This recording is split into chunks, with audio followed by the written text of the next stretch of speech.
Hello everyone, welcome to ओकुल में आप सभी का बहुत बहुत स्वागत है।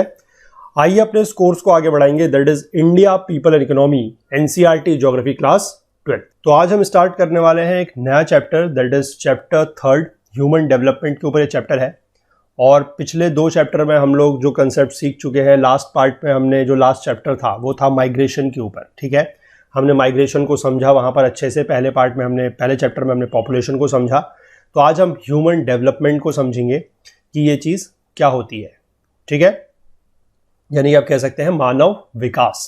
ठीक, तो इसमें आगे बढ़ेंगे। इससे पहले जो लोग भी इस कोर्स को फॉलो कर रहे हैं, इन वीडियो सीरीज को फॉलो कर रहे हैं, जिनको चीज़ें पसंद आ रही हैं, उनसे मेरी रिक्वेस्ट है कि ज़्यादा से ज़्यादा चीज़ों को आप लोग लाइक करें, ज़्यादा से ज़्यादा लोगों तक इन चीज़ों को पहुँचाएँ, शेयर ज़रूर करें और कमेंट करना सभी लोग ना भूलें। ठीक है, कमेंट करें, हम लोगों को बताएं कि आप लोग हमारे एक रेगुलर व्यूअर हैं, तो उससे आप लोगों को कुछ एडिशनल बेनिफिट्स जो है वो मिलेंगे। ठीक है, मिल भी रहे हैं और भी ज़्यादा जो है वो मिलेंगे।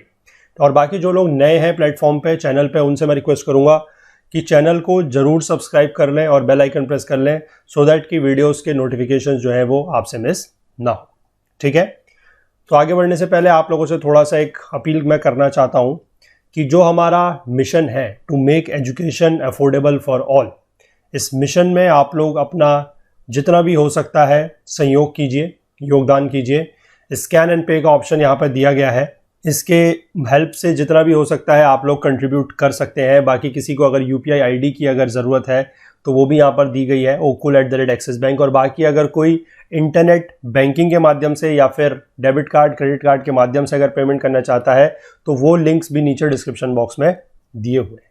ठीक है, तो उनका यूज़ कीजिए। और मैं कहूँगा कि जितना भी आप इस मिशन में हमारा साथ देंगे, योगदान करेंगे, वो आप लोगों के लिए ही उसको फ़ायदा जो है मिलेगा। आप लोगों को और नए नए कोर्सेज, और कोर्स मतलब फुल कोर्स, वीडियो के साथ साथ नोट्स, क्विजेस, ये सब चीज़ें हम प्रोवाइड कराने के बारे में विचार कर रहे हैं। और जैसे जैसे आप लोगों का योगदान इस मिशन में बढ़ता रहेगा तो चीज़ें आप लोगों को इसकी और भी ज़्यादा मिलती रहेगी। ठीक है, तो चलिए आज का चैप्टर स्टार्ट करते हैं, चलते हैं बुक की तरफ।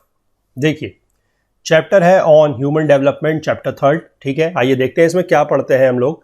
सबसे पहले इसमें एक औरत है जिनका नाम है रेखा।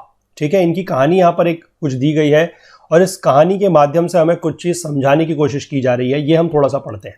ठीक है, देखिए क्या लिखा गया है कि 60 years ago, यानी कि आज से 60 साल पहले, रेखा जो है was born in a family of A small farmer in Uttarakhand. ठीक है, उत्तराखंड के एक स्मॉल फार्मर यानी कि एक छोटे किसान के घर में इनका जन्म हुआ था।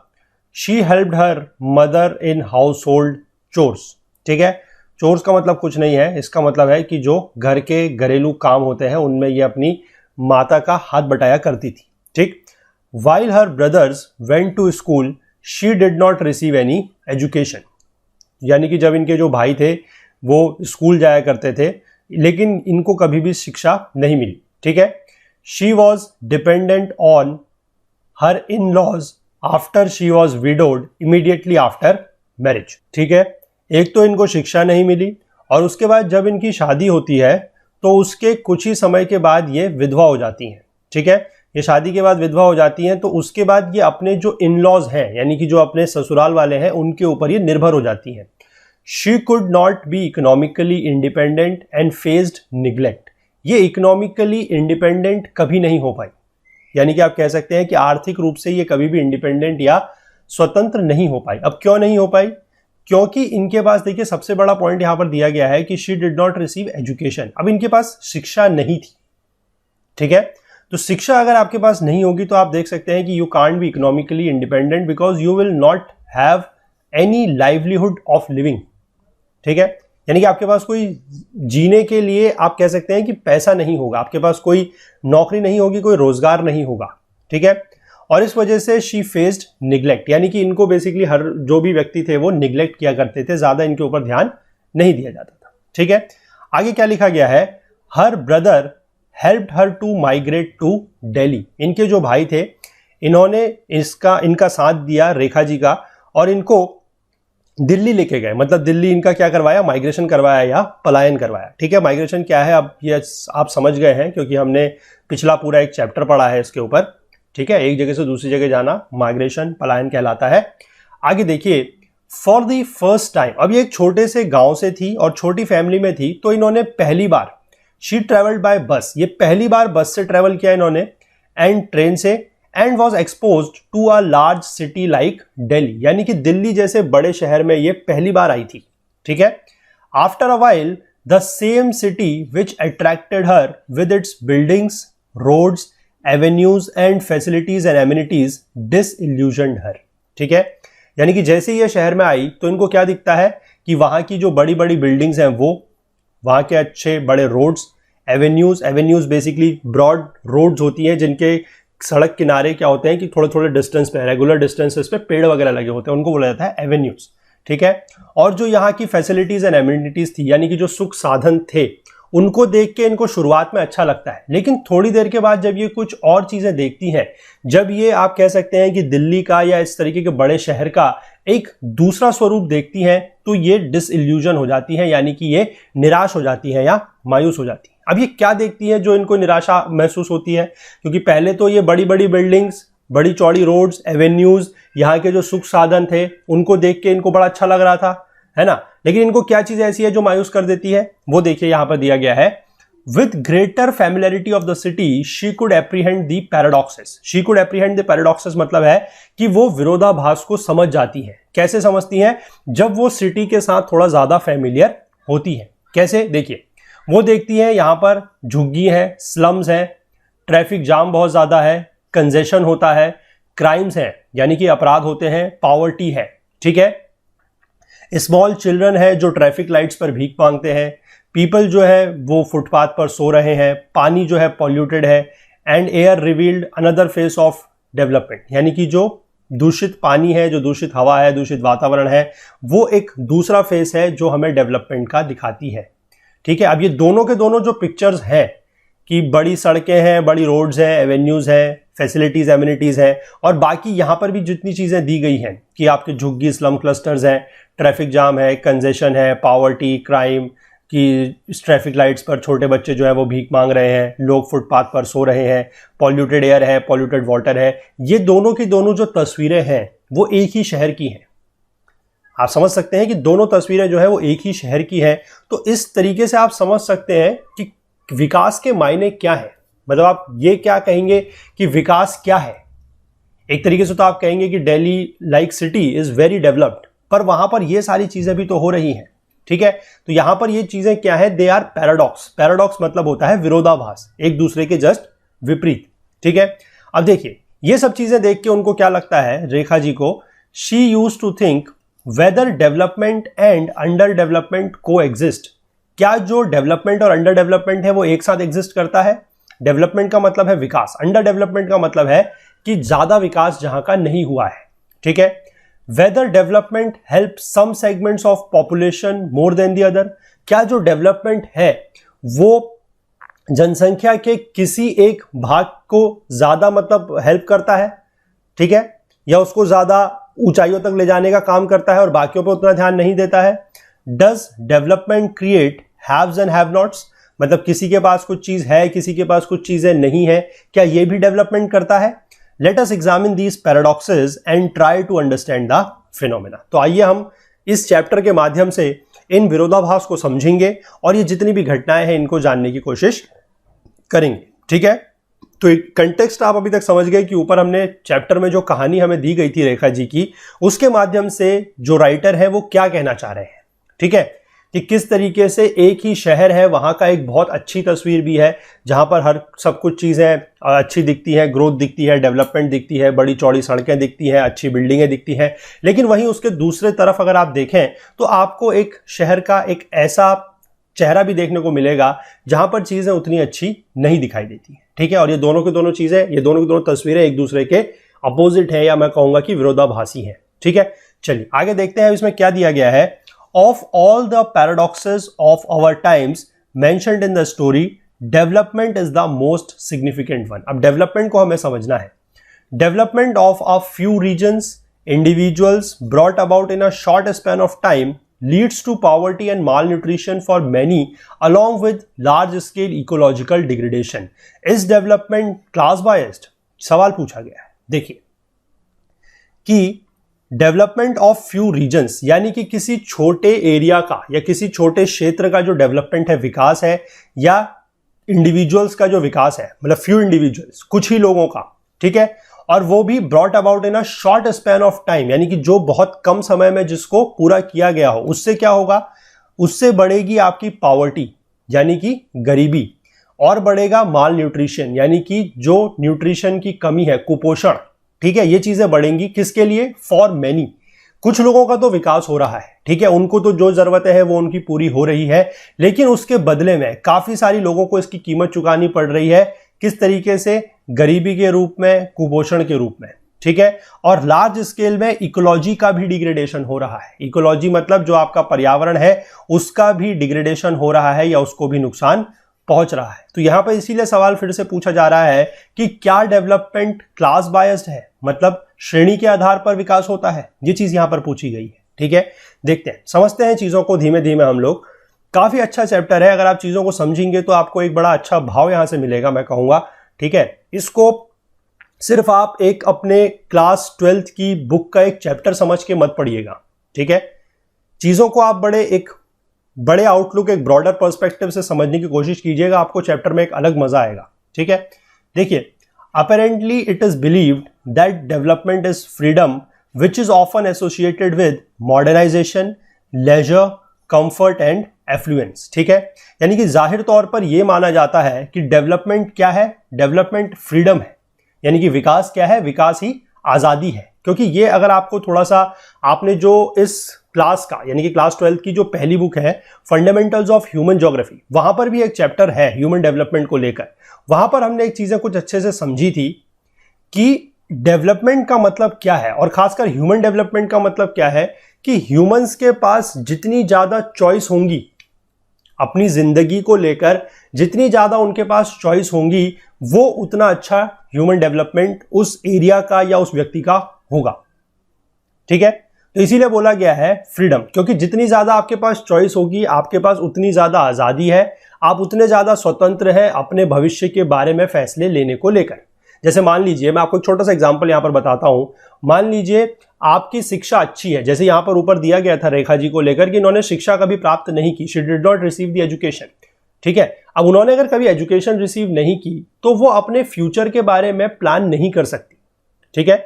जैसे मान लीजिए किसी के पास एजुकेशन है तो वो सोच सकता है कि बड़े होकर उसने क्या बनना है, डॉक्टर बनना है, इंजीनियर बनना है, या जो भी प्रोफेशन में जाना चाहता है वो जा सकता है, क्योंकि उसके पास वो अधिकार है, वो चुनने का एक फ्रीडम है।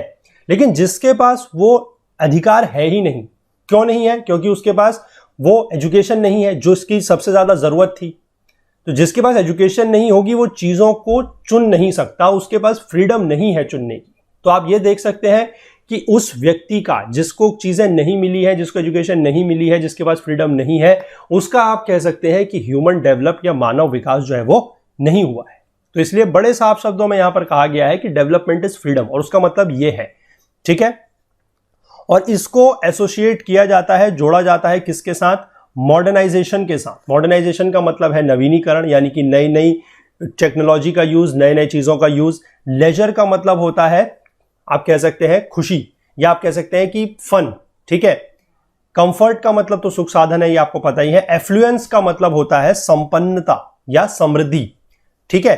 तो in the present context, computerisation, industrialization, efficient transport and communication network, large education system, advanced and modern medical facilities, safety and security of individuals etc. are considered as the symbols of development, ठीक है। तो आज की date में किस चीज को development का सिंबल माना गया है? कंप्यूटराइजेशन को, इंडस्ट्रियलाइजेशन को, यानी कि कंप्यूटरीकरण, औद्योगिकरण। अगर आपके पास ट्रांसपोर्ट और कम्युनिकेशन नेटवर्क अच्छा है, एफिशिएंट है, एजुकेशन सिस्टम बड़ा है, ठीक है, जो मेडिकल फैसिलिटीज हैं, यानी कि जो आप कह सकते हैं कि सेहत से संबंधित जो सुविधाएं हैं वो एडवांस्ड है, वो मॉडर्न है, ठीक है, सेफ्टी एंड सिक्योरिटी है इंडिविजुअल्स की, तो इन सबको माना जाता है सिंबल्स ऑफ डेवलपमेंट। यानी किसी भी क्षेत्र में अगर ये सारी चीजें हैं या किसी भी व्यक्ति को ये सारी चीजें मिली हुई हैं तो आप कहेंगे कि उस एरिया का डेवलपमेंट हुआ है या ह्यूमन डेवलपमेंट उस व्यक्ति का हुआ है, ठीक है। आगे देखिए every individual, community and government measures its performance or levels of development in relation to the availability and access to some of these things. ठीक है, हर व्यक्ति, every individual, समुदाय यानी कि कम्युनिटी और सरकार यानी कि गवर्नमेंट जो अपनी परफॉर्मेंस है उसको इन्हीं के आधार पर जो है अपनी परफॉर्मेंस को या जो डेवलपमेंट का लेवल है उनको इन्हीं बेसिस पर क्या करती है, आकलन इनका करती है. ठीक है, कि क्या चीज इनमें से अवेलेबल है, क्या चीज अवेलेबल नहीं है और कितनी अवेलेबल है. अगर ज्यादा अवेलेबल होंगी चीजें तो इसका मतलब क्या है कि डेवलपमेंट जो है वो ज्यादा है. कम अवेलेबल होंगी तो मतलब डेवलपमेंट कम है. नहीं अवेलेबल होंगी तो मतलब डेवलपमेंट नहीं है. ठीक है, चलिए. But this may be partial and one sided view of development. ये बेसिकली आप कह सकते हैं कि पार्शियल है, ठीक है, और डेवलपमेंट का सिर्फ एक पहलू है, यानी कि वन साइडेड व्यू है. ठीक है, और इसको बोला जाता है ऑफन कॉल्ड दी वेस्टर्न और Eurocentric view of development. Euro मतलब यूरोपियन सेंट्रिक व्यू. जिस तरीके से बेसिकली आप कह सकते हैं कि जो वेस्टर्न वर्ल्ड में डेवलपमेंट को जिस तरीके से देखा जाता है ये वो है. ठीक है, अब देखिए, for a post colonial country like India. Post colonial country मतलब आपको पता है कि भारत में ब्रिटिशर्स ने राज किया था, ये ब्रिटिशर्स की कॉलोनी हुआ करती थी. तो ऐसे देश में जो किसी बड़े देश की कॉलोनी से अलग हुआ है देश, जैसे कि भारत, जहां पर कॉलोनाइजेशन था, जहां पर मार्जिनलाइजेशन है, ठीक है, सोशल डिस्क्रिमिनेशन है और रीजनल डिस्पैरिटी है, वहां पर डेवलपमेंट का एक दूसरा ही फेज देखने को मिलता है. ठीक है, कॉलोनाइजेशन तो आपको पता है कि किस तरीके से इंडिया कॉलोनी था. मार्जिनलाइजेशन का मतलब होता है कि जब हम किसी पर्सन को या कुछ ग्रुप ऑफ पर्संस को ज्यादा महत्व नहीं देते हैं, उनको इनसिग्निफिकेंट समझा जाता है, that is known as marginalisation. ठीक है, सोशल डिस्क्रिमिनेशन का मतलब आपको पता है, दैट इज सामाजिक भेदभाव. और रीजनल डिस्पैरिटी यानी कि आप कह सकते हैं कि क्षेत्रीय असमानता. ठीक है, यानी कि हर क्षेत्र को आप कह सकते हैं कि एक लेवल पर ट्रीटमेंट नहीं दिया जाता. तो ये सारी की सारी चीजें जो है ये हमें डेवलपमेंट का एक दूसरा पहलू दिखाती है. ठीक, thus for India development is a mixed bag of opportunities as well as neglect and deprivations. ठीक है, इंडिया के रिस्पेक्ट में अगर हम बात करें तो विकास क्या है, वो है अपॉर्चुनिटीज भी है उसमें, और निग्लेक्ट और डेप्रिवेशंस. निग्लेक्ट का मतलब होता है कि किसी चीज की अनदेखी करना. डेप्रिवेशंस का मतलब है जब आपके पास कोई चीज नहीं होती है या आप उसको खो देते हैं, हानि हो जाती है, तो वो. There are a few areas like the metropolitan centres and other developed enclaves that have all the modern facilities available to a small section of its population. ठीक है, यानी कि यहां पर देखेंगे आपकी कुछ एरियाज ऐसे हैं जो मेट्रोपॉलिटन सेंटर्स हैं. ठीक है, यानी कि जो बड़े मेट्रो शहर हैं और जो बड़े डेवलप्ड एनक्लेव्स हैं, वहां पर क्या है कि मॉडर्न फैसिलिटीज जो हैं, जो आधुनिक सुख सुविधाएं हैं, वो small sections of the population को भी अवेलेबल है. ठीक है, और इसके अगर हम विपरीत बात करें तो there are large rural areas and slums in the urban areas that do not have basic amenities like portable water, education and health infrastructure available to majority of this population. ठीक है, कहीं तो ऐसा है कि जो बड़े शहर हैं वहां की छोटी से छोटी सेक्शंस ऑफ द पॉपुलेशन को भी क्या है कि बहुत सारी मॉडर्न फैसिलिटीज अवेलेबल हैं. ठीक है, और इसी की अगर हम विपरीत साइड बात करें तो कुछ अर्बन एरियाज में जो स्लम्स वगैरह हैं, जो झुग्गी बस्तियां वगैरह हैं वहां पर, या फिर आप कह सकते हैं कि जो लार्ज रूरल एरियाज हैं, जो बड़े ग्रामीण क्षेत्र हैं, वहां पर क्या है कि लोगों के पास जो मूलभूत सुविधाएं की जरूरत है, जैसे कि पीने के लिए पानी, ठीक है, प्राथमिक शिक्षा, basic education, health infrastructure available. Health infrastructure का मतलब है कि जो स्वास्थ्य संबंधी सेवाएं हैं वो भी उन लोगों के पास नहीं है. ठीक है, जिनको आप कह सकते हैं कि बिल्कुल ये बेसिक जरूरतें हैं जिंदगी की. ठीक है, तो आप देख सकते हैं किस तरीके से दो यहां पर आपको फेस देखने को मिल रहे हैं कि एक तरफ तो बड़े शहरों में क्या है कि लोगों के पास बहुत ज्यादा सुविधाएं हैं. ठीक है, small sections of the population के पास, सोसाइटी के पास बहुत ज्यादा सुविधाएं हैं, सारी मॉडर्न फैसिलिटीज अवेलेबल है. ठीक है, हाई एंड टेक्नोलॉजीज है और सब कुछ है. और वहीं दूसरी तरफ अगर हम बात करते हैं तो लोगों के पास बेसिक सुविधाएं भी नहीं है. साफ पीने का पानी नहीं है, बेसिक शिक्षा नहीं है, प्राथमिक शिक्षा की सुविधाएं नहीं है, स्वास्थ्य संबंधी सेवाएं नहीं है. ठीक है, तो ये सारी चीजें जो है वो एक दो तरीके से आप कह सकते हैं फिर से यहां पर विरोधाभास देखने को हमें मिल रहा है. आगे देखिए, the situation is the situation of the is more alarming if one look at the distribution of the development opportunities among different sections of our society। यानी कि ये जो सिचुएशन है, ये जो हालात है, ये और भी ज्यादा भयावह हो जाते हैं, अलार्मिंग हो जाते हैं अगर हम डेवलपमेंट अपॉर्चुनिटीज यानी कि जो डेवलपमेंट के लिए जो मौके हैं अगर हम उनका डिस्ट्रीब्यूशन देखें कि वो किस तरीके से जो है डिस्ट्रीब्यूट हुए हैं between the different sections of our society. तब कैसे? It is a well established fact that majority of the scheduled caste, scheduled tribes, landless agricultural labourers, poor farmers and slum dwellers etcetera are the most marginalised lot.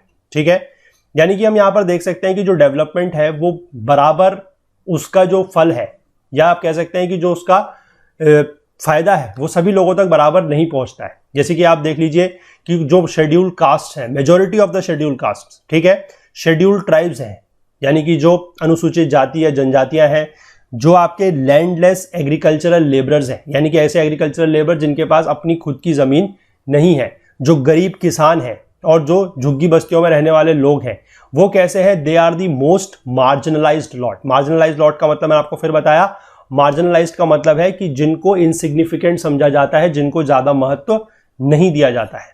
ठीक है, a large segment of female population is the worst sufferers among the all. ठीक है, उसमें से भी बात की जाए तो जो महिलाओं की पॉपुलेशन है वो सबसे ज्यादा उनको चीजों की जो है सामना करना पड़ता है, मुश्किलों का सामना करना पड़ता है। This is also equally true that the relative as well as absolute conditions of the majority of these marginalized sections have worsened with the development happening over the years। यानी कि जैसे जैसे विकास होता जा रहा है तो जो ये marginalized sections हैं इनकी अगर हम absolute conditions की बात करें तो वो डेवलपमेंट बढ़ने के साथ साथ उनकी जो स्थिति है वो और ज्यादा खराब होती जा रही है। ऐसा नहीं है कि डेवलपमेंट हो रहा है तो इन लोगों की स्थिति जो है वो सुधर रही है। ठीक है, ये खराब होती जा रही है। तो इसी के कारणवश क्या है कि consequently vast majority of people are compelled to live under abject poverty and sub human conditions. यानी कि इस वजह से क्या है कि जो इन लोगों की हालात खराब होते जा रहे हैं, इसकी वजह से क्या है कि जो मेजॉरिटी ऑफ द पीपल है ये इस बात को मजबूर है कि इनको एब्जेक्ट पॉवर्टी यानी कि एक्सट्रीम पॉवर्टी या आप कह सकते हैं कि एक्सट्रीम गरीबी के तौर पे अपना जिंदगी बितानी पड़ रही है और सब ह्यूमन कंडीशंस पे इनको अपना जीवन बिताना पड़ रहा है। सब ह्यूमन कंडीशंस का मतलब है ऐसी कंडीशंस या ऐसे हालात जो ह्यूमंस के लिए बेहतर नहीं है। जैसे कि ऊपर दिया गया था कि पीने को साफ पानी नहीं है, तो ये एक सब ह्यूमन कंडीशन है कि आपको अगर पीने के लिए साफ पानी नहीं मिल रहा है तो आपको फिर जो भी बेस्ट पॉसिबल तरीके से पानी मिल रहा है आप उसी को पिएंगे। दैट इज दी सब ह्यूमन कंडीशन। ठीक है, यानी कि ऐसी conditions which are not suitable for humans. ठीक, आगे देखिए, there is yet another inter related aspect of development that has direct bearings on the deteriorating human conditions. ठीक है, कुछ इंटर रिलेटेड एस्पेक्ट भी है डेवलपमेंट के जिनका क्या है कि ह्यूमन कंडीशंस के डिटेरियोरेट होने में या खराब होने में डायरेक्ट रोल है। कैसे कि it pertains to the environmental pollution leading to ecological crisis. जो एनवायरमेंटल पॉल्यूशन होता है जिसकी वजह से क्या हो रहा है कि इकोलॉजिकल क्राइसिस हो रही है। Air, soil, water and noise pollutions have not only led to the tragedy of commons but these have also threatened the existence of our society. यानी कि जो एयर पॉल्यूशन हो रहा है, वायु प्रदूषण है, जमीन में जो लैंड पॉल्यूशन है, सॉइल पॉल्यूशन है, वाटर पॉल्यूशन है और ध्वनि प्रदूषण है, नॉइज पॉल्यूशन है, इसकी वजह से क्या है कि सिर्फ कुछ लोगों की जिंदगी जो है, ट्रेजेडी ऑफ द कॉमन्स, मतलब सिर्फ आम लोगों की जिंदगी इससे आप कह सकते हैं कि प्रभावित नहीं हो रही है, बल्कि जो हमारी सोसाइटी है, ठीक है, उसका अस्तित्व भी खतरे में पड़ता जा रहा है। Threatened to the existence of our society. ठीक है, consequently the poor are being subjected to 3 interrelated processes of declining capabilities। ठीक है, जो पुअर्स हैं उनको 3 इंटर रिलेटेड प्रोसेस का, जो कि क्या कर रही है, डिक्लाइनिंग कैपेबिलिटीज की है, उनका सामना करना पड़ रहा है। और वो क्या क्या है? एक तो है सोशल कैपेबिलिटीज, यानी कि due to displacement and weakening social ties, इसकी वजह से। दूसरा है एनवायरमेंटल कैपेबिलिटीज, जैसे कि ड्यू टू पॉल्यूशन। और तीसरा है personal capabilities due to increasing incidence of diseases and accidents. इन तीनों की वजह से क्या हो रहा है कि इनकी जो क्वालिटी ऑफ लाइफ है और जो इनका मानव विकास है या ह्यूमन डेवलपमेंट है उस पर बहुत ज्यादा विपरीत प्रभाव पड़ रहा है या एडवर्स इफेक्ट जो है वो पड़ रहा है। सोशल कैपेबिलिटीज का मतलब मैंने आपको बता दिया कि किस तरीके से वो मार्जिनलाइज्ड वगैरह रहते हैं। इन्वायरमेंटल कैपेबिलिटीज का मतलब यही है कि जिस तरीके से एनवायरमेंट का उनको फायदा, मतलब एनवायरमेंट का जो नुकसान है, पॉल्यूशन वगैरह जो हो रहा है तो उसका नुकसान उनको झेलना पड़ता है। और पर्सनल कैपेबिलिटीज का मतलब यही है कि जिस तरीके से जो सुख सुविधाओं की कमी है, खासकर कह सकते हैं स्वास्थ्य संबंधी सुविधाओं की कमी है, उसकी वजह से क्या हो रहा है कि बीमारियां फैल रही हैं, एक्सीडेंट वगैरह हो रहे हैं, ठीक है। तो उसकी वजह से क्या है कि ये एक तरीके से कहेंगे कि उनकी जो क्वालिटी ऑफ लाइफ है उस पर और ह्यूमन डेवलपमेंट पर क्या कर रहा है, विपरीत प्रभाव डाल रहा है या एडवर्स इफेक्ट डाल रहा है, ठीक है। चलिए आगे देखते हैं। Based on the above experience it can be said that the present development has not been able to address the issues of social injustice, regional imbalances and environmental degradation. यानी कि हम ये कह सकते हैं, जितनी भी बातें अभी तक हमने यहां ऊपर देखी हैं इनके आधार पर हम ये कह सकते हैं कि जो डेवलपमेंट अभी प्रेजेंट स्टेज में चल रहा है, प्रेजेंट समय में जो चल रहा है, वर्तमान समय में जो विकास चल रहा है, जो डेवलपमेंट चल रहा है, वो बेसिकली सोशल इनजस्टिस यानी कि जो सामाजिक अन्याय है उसको, रीजनल इम्बैलेंस यानी कि जो आप कह सकते हैं कि क्षेत्रों के बीच में क्या है, असंतुलन है, क्षेत्रीय असंतुलन है, और जो एनवायरमेंटल डिग्रेडेशन है उसके जो मुद्दे हैं उनको ये एड्रेस अभी तक नहीं कर पाया। क्योंकि अगर एड्रेस कर पाता तो ये सारी की सारे जो हमने ऊपर कहानी में पढ़ा, पूरा इफेक्ट हमने देखा, ये नहीं हो रहा होता, ठीक है।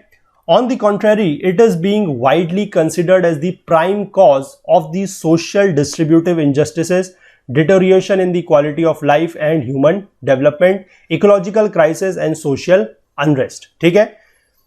तो बेसिकली इसको क्या है, अगर हम इसके विपरीत साइड देखें तो ये क्या है कि it is being widely considered as the primary cause, prime cause. ये क्या है, इसका मुख्य वजह है। किसकी मुख्य वजह है? सोशल डिस्ट्रीब्यूटिव इनजस्टिस, यानी कि जिस तरीके से क्या है कि जो समाज में डिस्ट्रीब्यूशन जो है रिसोर्सेस का वो एक तरीके से नहीं है। समाज में जो डिस्ट्रीब्यूशन है रिसोर्सेस का वो एक तरीके से नहीं है। लोगों के बीच में जो रिसोर्सेस हैं, जो संसाधन है, वो बराबर रूप से नहीं बटे हुए हैं, ठीक है। जो लोगों की क्वालिटी ऑफ लाइफ है वो डिटोरिएट कर रही है, ह्यूमन डेवलपमेंट लोगों का कम है, इकोलॉजिकल क्राइसिस हो रही है और सोशल अनरेस्ट बढ़ रहा है, ठीक है। तो ये सारा का सारा क्या है, this is the prime cause, ठीक। Does development create, reinforce and perpetuate these crises? तो क्या जो डेवलपमेंट है वो इस तरीके के जो क्राइसिस हैं या जो इस तरीके के दिक्कतें हैं उनको बढ़ावा देता है या उनको बनाता है? ये चीज यहां पर पूछी गई है।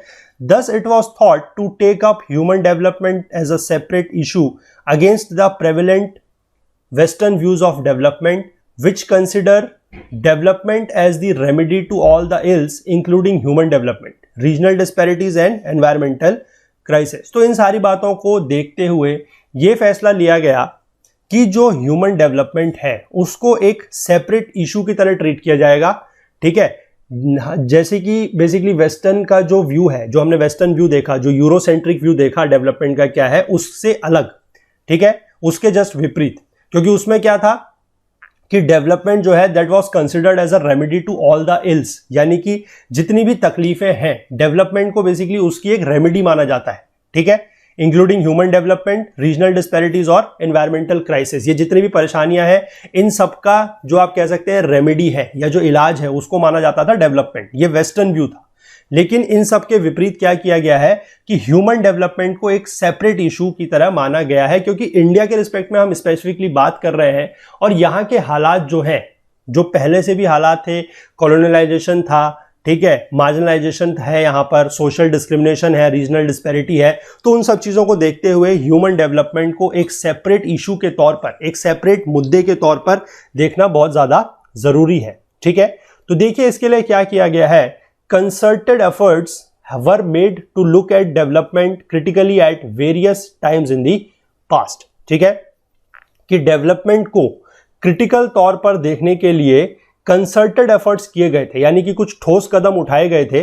But most systematic effort towards this was the publication of the first human development report by United Nations Development Programme in 1990, ठीक है। लेकिन जो मोस्ट सिस्टमैटिक एफर्ट था इस दिशा में वो क्या था कि जो पहली ह्यूमन डेवलपमेंट रिपोर्ट पब्लिश की गई है यूएनडीपी द्वारा, that is United Nations Development Programme द्वारा 1990 में वो, ठीक है। उसके बाद से this organisation has been bringing out human development report every year, ठीक है। उसके बाद से हर साल जो ये रिपोर्ट है, that is world human development report, हर साल पब्लिश होती है। This report does not only define human development, make amendments and changes its indicators, but also rank all the countries of the world based on the calculated score. तो ये basically जो ये report है, ये सिर्फ आपका क्या कहते हैं कि ह्यूमन डेवलपमेंट को डिफाइन नहीं करती है, उसमें चेंजेस नहीं करती है, उसके जो इंडिकेटर्स हैं, जो उसके मानक है, उनको चेंज नहीं करती है, बल्कि ये कंट्रीज की रैंकिंग भी बताती है कैलकुलेटेड स्कोर्स के आधार पर, ठीक है। आगे देखिए, according to the human development report 1993, 1993 की जो ह्यूमन डेवलपमेंट रिपोर्ट है, उसके आधार पर क्या बोला गया था कि progressive democratisation and increasing empowerment of people are seen as the minimum conditions for human development, ठीक है। यानी कि डेमोक्रेटाइजेशन का मतलब क्या है, डेमोक्रेसी।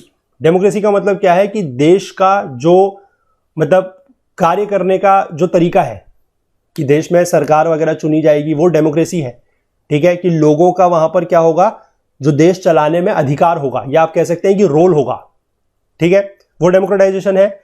और जो एम्पावरमेंट है, यानी कि लोगों को सशक्त किया जाएगा, सशक्तिकरण, ठीक है। तो ये दो चीजें हैं, ये आप कह सकते हैं कि मिनिमम कंडीशंस है फॉर ह्यूमन डेवलपमेंट, यानी कि ये तो होनी ही चाहिए। अगर आप मानव विकास की बात कर रहे हैं, ह्यूमन डेवलपमेंट की बात कर रहे हैं, तो डेमोक्रेटाइजेशन, और वो भी प्रोग्रेसिव, मतलब ऐसा नहीं कि एक ही बार में, धीमे धीमे करके लेवल बाय लेवल जो है वो डेमोक्रेटाइजेशन बढ़ना चाहिए, और जो एम्पावरमेंट है वो भी बढ़ना चाहिए, जो सशक्तिकरण है वो बढ़ना चाहिए, ठीक है। ये मिनिमम कंडीशन मानी गई है ह्यूमन डेवलपमेंट के लिए, according to the 1993 human development report, ठीक है। आगे एक चीज और बोली गई है, moreover it also mentions that development must be woven around people, not the people around development, as was the case previously. यानी कि पहले क्या था कि जो लोग थे वो डेवलपमेंट के चारों तरफ थे, लेकिन यहां पर यह बोला गया है कि डेवलपमेंट जो है वो लोगों के चारों तरफ होना चाहिए। मतलब बड़ा साफ है कि ज्यादा जो महत्व है, ज्यादा जो इंपॉर्टेंस है, वो लोगों को दी जानी चाहिए, पीपल को दी जानी चाहिए, ठीक है। और लोगों की जो भी जरूरतें हैं, जिस भी चीज की उनको जरूरत है, उसके आधार पर डेवलपमेंट पॉलिसी जो है वो डेवलप होनी चाहिए, ये इसका मतलब है, ठीक है। कि development must be woven around people and not the people around development, ठीक है। आगे देखिए, लिखा गया है कि you have already studied the concepts, indicators and approaches to human development and methods of calculating the index in your book fundamentals of human geography, ठीक है। मैं वही चीज आपको बता रहा था कि इस बुक में हमने एक चैप्टर था ह्यूमन डेवलपमेंट को लेकर, वहां पर ये चीजों की बात की थी। और इस चैप्टर में क्या है, वो बोल रहा है कि इस चैप्टर में हम लोग क्या करेंगे कि जो कंसेप्ट हमने वहां पर सीखे थे और इंडिकेटर्स थे, उनको हम इंडिया के कंटेक्स्ट में अप्लाई करने की कोशिश करेंगे। लेकिन फिर भी मैं आपको थोड़ा सा, अब आई होप कि वैसे आप जाके उस चैप्टर को एक बार पूरा पढ़ लीजिएगा तो आपको काफी हेल्प मिलेगी, ठीक है। लेकिन फिर भी थोड़ा सा जो डायमेंशंस वगैरह है वो मैं आपको बताता हूं। एक HDI की रिपोर्ट है, that is human development index, ठीक है, उसको थोड़ा सा हमें जानना जरूरी है। उसमें जो डायमेंशंस हैं वो 3 डायमेंशंस को लेकर बात की गई है। पहला है लॉन्ग एंड हेल्दी लाइफ, ठीक है, लॉन्ग एंड हेल्दी लाइफ। दूसरा है नॉलेज, और तीसरा जो है that is a decent standard of living, ठीक है। तो ये 3 डायमेंशंस हैं जिनके आधार पर एक इंडेक्स बनता है, that is human development index या HDI, ठीक है। लॉन्ग एंड हेल्दी लाइफ को आप किस तरीके से पता लगाएंगे, this is noted bye life expectancy at birth, life expectancy at birth, ठीक है। तो इसकी वजह से जो इंडेक्स निकल के आता है that is your life expectancy index, life expectancy index, ठीक। नॉलेज जो है दैट इज, ये आपके पता लगती है बाय ईयर्स ऑफ एजुकेशन या स्कूलिंग, ठीक है, expected years of schooling and mean year of schooling. और यहां से जो इंडेक्स बनता है that is your education index, ठीक, यहां से बनता है एजुकेशन इंडेक्स। और डिसेंट स्टैंडर्ड ऑफ लिविंग जो है इसका पता लगता है by GNI per capita. GNI का मतलब है gross national income per capita, यानी कि divided by the number of population, based और calculated according to PPP, that is purchasing power parity, ठीक है। और यहां से जो इंडेक्स बन के आता है that is your GNI index, ठीक है।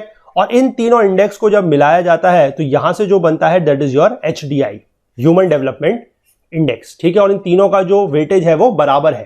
तो ये बेसिकली जो रिपोर्ट थी, जब जो इंडेक्स को डेवलप किया गया था, ये दो लोगों ने किया था। इसमें इंडिया के भी एक इकोनॉमिस्ट थे बड़े फेमस, जिनका नाम है अमर्त्य सेन, ठीक है, अमर्त्य सेन। और एक पाकिस्तान के इसमें इकोनॉमिस्ट है दैट इज महबूब उल हक, ठीक है।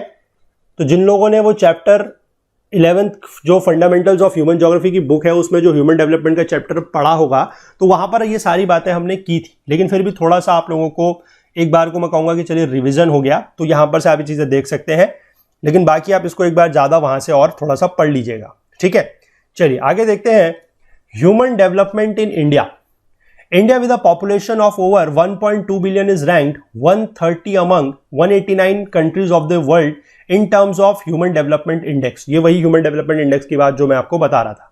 With the composite HDI value of 0.640, India finds herself grouped with countries showing medium human development. ठीक है, इसमें लगभग जो है 0.8 से ऊपर वाली जो है, जिनका HDI की जो वैल्यू है, HDI वैल्यू 0.8 से जिनकी ज्यादा होती है, उनको बेसिकली माना जाता है हाई डेवलप्ड कंट्रीज, ठीक है, जहां पर ह्यूमन डेवलपमेंट ज्यादा है, ठीक।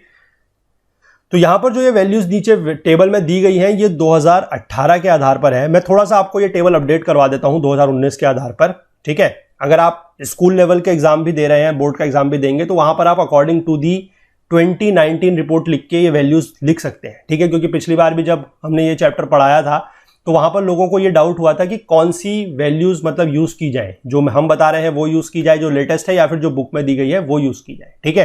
तो आप लेटेस्ट वाली यूज कर सकते हैं, बट वहां पर आप मेंशन कर दीजिएगा कि according to the UNDP HDR, that is human development report 2019, ठीक है।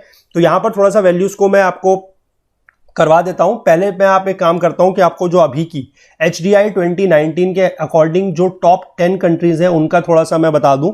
ये आप नोट डाउन कर लीजिएगा। यहां से पहली नंबर पे है नॉर्वे, नंबर 2 पे है स्विट्जरलैंड, नंबर 3 पे है आयरलैंड, नंबर 4 पे है जर्मनी। इसके बाद नंबर 4 पे ही सेम है, क्योंकि इनके जो वैल्यू है HDI की वो सेम है, तो ये दोनों एक ही जगह पर है। सॉरी, नंबर 4 पर है जर्मनी और हांगकांग, ठीक है, ये दोनों सेम है। इसके बाद नंबर 5 नहीं होगा क्योंकि नंबर 4 पे 2 है, तो छठे नंबर पर आ जाता है ऑस्ट्रेलिया। और इसके बाद ही नंबर 6 पे एक और है आइसलैंड, ठीक। नंबर 7 पे नहीं होगा क्योंकि फिर से 2 हो गए हैं, तो नंबर 8 पे है आपका स्वीडन। नंबर 9 पे आ जाता है सिंगापुर और नंबर 10 पे आ जाता है आपका नीदरलैंड्स, ठीक है। तो ये टॉप 10 है अकॉर्डिंग टू HDI 2019। और HDI 2019 के अकॉर्डिंग अगर इंडिया की रैंकिंग की बात की जाए तो इंडिया की रैंक है 129, यानी कि 229, ठीक है। अब यहां पर जो ऊपर ये कंट्रीज दी गई हैं, इनकी मैं वैल्यू थोड़ा सा आपको अपडेट करवा देता हूं। ये 2018 के अकॉर्डिंग है, मैं 2019 के अकॉर्डिंग आपको बता देता हूं, ठीक है। यहां पर आप चाहे तो लिख सकते हैं कि ये 2018 की वैल्यूज है। मैं आपको 2019 की वैल्यूज यहां पर अपडेट करा रहा हूं, इसके साथ साथ ब्रैकेट में लिख देता हूं मैं, ठीक है। तो ये तो 1 ही है। जो आपका जर्मनी है ये 4 हो गया है। जो आपका USA है जो यहाँ पर 13 दिया गया है, ये 15 हो चुका है। UK भी 15 है, 15। इसके बाद आपको रशियन फेडरेशन दिया गया है 49, इसकी रैंक भी सेम है 49 ओनली। इसके बाद जो दिया गया है मलेशिया, मलेशिया की आपकी रैंक हो गई है 57 से 61। श्रीलंका जो 76 दिया गया है, श्रीलंका की रैंक में सुधार हुआ है 71। ब्राजील की रैंक 79 है, वो बिल्कुल सेम है 79। इसके बाद चाइना की जो रैंक यहाँ पर 86 दी गई है, उसमें एक पायदान का उछाल हुआ है 85। अगली जो कंट्री दी गई है दैट इज इजिप्ट 115, ये एक पायदान नीचे गई है, 116 हो गई है। इंडोनेशिया 116 दिया गया है, 5 अंक पायदान ऊपर 115। साउथ अफ्रीका 113 की 113 पे ही बनी हुई है। इंडिया 130, 129 हो गई है। बांग्लादेश 136 से एक रैंकिंग ऊपर 135, और पाकिस्तान 150 से 2 रैंकिंग नीचे जाके 152 हो चुकी है, ठीक है। तो यहां से आप इंपॉर्टेंट जो चीज है वो नोट डाउन कर सकते हैं कि अगर हम बात करें एशियन कंट्रीज में या इंडियन सबकॉन्टिनेंट में, तो श्रीलंका की रैंकिंग सबसे अच्छी है, ठीक है। और अगर हम ब्रिक्स कंट्री की बात करें तो रशिया की जो रैंकिंग है वो सबसे अच्छी है। ध्यान रखिएगा, चाइना की रैंकिंग इंडिया से ऊपर है, ठीक है, चाइना की रैंकिंग इंडिया से ऊपर है। साउथ अफ्रीका जैसे देश की रैंकिंग तक इंडिया से ऊपर है। ध्यान रखिएगा इन चीजों को, ठीक है। थोड़ा सा वैल्यूज का यहां से आपको एक रिलेटिव आइडिया जो है वो मिल सकता है। चलिए आगे देखते हैं क्या लिखा गया है।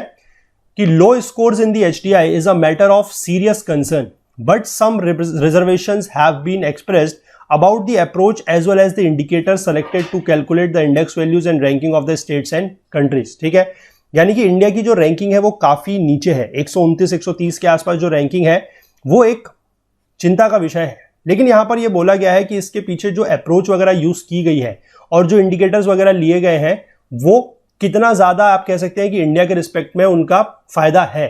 क्योंकि देखिए lack of sensitivity to the historical factors, अभी हिस्टोरिकल फैक्टर्स की कोई बात इसमें नहीं की गई है, जिसमें जैसे कि कॉलोनाइजेशन है, उपनिवेशवाद, ठीक है, जहां पर कॉलोनी वगैरह बनाई गई है। उसके बाद इंपीरियलिज्म है, इंपीरियलिज्म का मतलब होता है साम्राज्यवाद, ठीक है, कि जैसे राजा वगैरह यहां पर रूल किया करते थे। न्यू इंपीरियलिज्म है, सोशियो कल्चरल फैक्टर्स हैं जैसे कि ह्यूमन राइट्स का वायोलेशन होता है, सोशल डिस्क्रिमिनेशन है, सामाजिक भेदभाव on the basis of race, religion, gender, caste, social problems like crimes, terrorism, war and political factors like nature of the state, forms of the government, कि कैसा forms of government है, democracy है या dictatorship है, ठीक है, कि प्रजातंत्र है या राजतंत्र है, level of empowerment कैसा है, are some of the factors that are very crucial in determining the nature of human development। लेकिन ये सारे के सारे factors अगर आप देखें तो वहां पर नहीं लिए गए हैं। यहां पर जो फैक्टर्स हैं जिनके आधार पर HDI बनता है वो क्या है वो मैंने आपको बता दिए। एक तो हेल्थ रिलेटेड फैक्टर है, ठीक है, कि लॉन्ग एंड हेल्दी लाइफ, दूसरा आपका फैक्टर है रिलेटेड टू एजुकेशन, और तीसरा जो आपका है that is related to your earning या इनकम आप कह सकते हैं, GNI पर कैपिटा। ठीक है, तो इन तीनों के आधार पर बात की गई है, लेकिन जितने भी फैक्टर्स हम यहां पर बात कर रहे हैं उनका कहीं पर भी इसमें कोई जिक्र नहीं है। ठीक है, तो ये सारे के सारे फैक्टर्स की अगर हम बात करें तो वो इंडिया के रिस्पेक्ट में बहुत ज्यादा सिग्निफिकेंस है। ठीक है, और बाकी भी जो विकासशील देश हैं उनके रिस्पेक्ट में भी ये सारे के सारे फैक्टर्स जो है वो इंपॉर्टेंट हो जाते हैं, क्योंकि यहां पर ये सारी चीजें हुई हैं। ठीक है, तो using the indicators selected by the UNDP, the planning commission of India also prepared the human development report for India, यानी कि state wise it used state and union territories as the unit of analysis. Subsequently, each state government also started preparing the state level human development reports using district as the unit of analysis। ठीक है, ये सारी की सारी चीजें जो है वो आपके कह सकते हैं कि राष्ट्र स्तर पर यानी कि देश के लेवल पर स्टेट्स को और यूनियन टेरिटरीज को लेकर बनाई गई, और राज्य के स्तर पर ये सारे के सारे जो जिले हैं उनको लेकर इस तरीके की रिपोर्ट जो है वो बनाई गई है। Although the final HDI by the Planning Commission of India has been calculated by taking the 3 indicators as discussed in the book entitled, ये जो 3 इंडिकेटर्स की मैं बात कर रहा हूं ये जो ऊपर मैंने आपको दिखाया वही है। ठीक है, हेल्थ वाला जो है, एजुकेशन वाला जो है, और इनकम यानी कि जो GNI पर कैपिटा वाला है वो वाली बात। Yet this report also discussed other indicators like economic attainment, social empowerment, social distributive justice, accessibility, hygiene and various welfare measures undertaken by the state. Some of the important indicators have been discussed in the following pages. तो कुछ indicators हैं जैसे कि economic attainment, कि कितना ज्यादा जो economic है उसको अटेन किया गया है, उसको पाया गया है। ठीक है, सोशल एम्पावरमेंट, सोशल में मतलब सोसाइटी में एम्पावरमेंट कितना है, सशक्तिकरण कितना है। सोशल डिस्ट्रीब्यूटिव जस्टिस, ये मैं वही चीज आपको बता रहा हूं कि जो आपके सोसाइटी के जो रिसोर्सेज हैं उनको आपस में किस तरीके से बांटा गया है। एक्सेसिबिलिटी कैसी है, हाइजीन मतलब साफ सफाई कैसी है, और जो वेलफेयर मेजर्स हैं वो सारे के सारे क्या लिए गए हैं उनको भी एक तरीके से इसमें इंक्लूड किया गया है। ठीक है, और यही सारे जो मुद्दे हैं जो यहाँ पर दिए गए हैं उनको हम अगले पार्ट में, आगे के पार्ट में इसमें देखेंगे, और ये चैप्टर को अगले पार्ट में हम कंप्लीट कर लेंगे। ठीक है, तो आज इसमें इतना ही रखते हैं। तो आई होप आपको ये पार्ट पसंद आया होगा। अगर आया है तो प्लीज लाइक जरूर कीजिए, ज्यादा से ज्यादा शेयर कीजिए, लोगों तक इस बात को पहुंचाइए कि यहाँ पर ये बुक जो है वो चल रही है। This is most probably the last book of geography, जो क्लास 11th एंड 12th की हमारी सीरीज चल रही है NCERT की, उसमें ये लास्ट बुक है। ठीक है, कि हमारी 2 बुक जो है वो पूरी कंप्लीट हो चुकी है, इंडिया फिजिकल एनवायरनमेंट भी आधी हो चुकी है, और ये जो बुक है this will be the last book फिलहाल के लिए। बाकी हमको UPSC के लिए जो है वो फुल कोर्स आगे आने वाले टाइम में अगर आप लोगों की डिमांड होगी तो जरूर लेके आएंगे। ठीक है, चलिए, तो बाकी हमसे ज्यादा जुड़ने के लिए हमारा Facebook page, Twitter page, Telegram channel का यूज कीजिएगा। नीचे कमेंट सभी लोग जरूर कीजिएगा, इस बात का ध्यान रखना है। और बाकी अगर आप हमसे कोई और बात शेयर करना चाहते हैं तो वो आप हमारी email ID के थ्रू हमसे कर सकते हैं, दैट इज okul.co@gmail.com। ठीक है, चलिए मिलते हैं अगले पार्ट में बहुत जल्द। तब तक के लिए अपना बहुत बहुत ध्यान रखिएगा। Please do take care of yourself. Thank you, have a nice day, bye bye.